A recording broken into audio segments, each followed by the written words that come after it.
Friends, as you can see, this is bedroom for this house, which size is 15 by 15 feet, and it's included with two windows.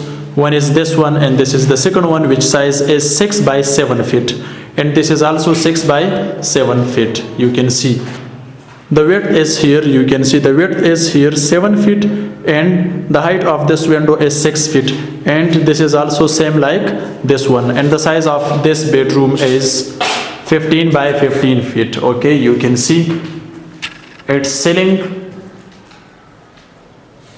It's in progress. They will fix the tiles on these walls.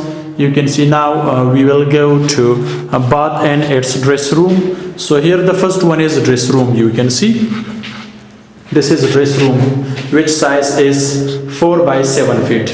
The width is 4 feet, and here the length is 7 feet. This is dress room. So they will also fix the tiles on these walls.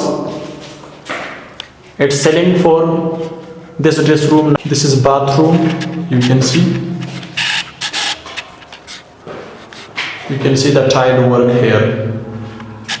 We have two types of tiles they used here, this one, and you can see this is the other side,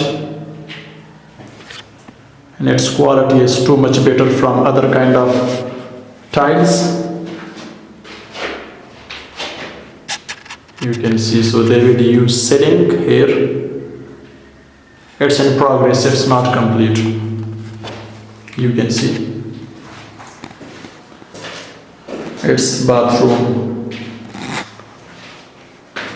It's electrical work here for points, and here the door size is 2 by 7 feet. Width is 2 feet and height of the door is 7 feet. You can see this.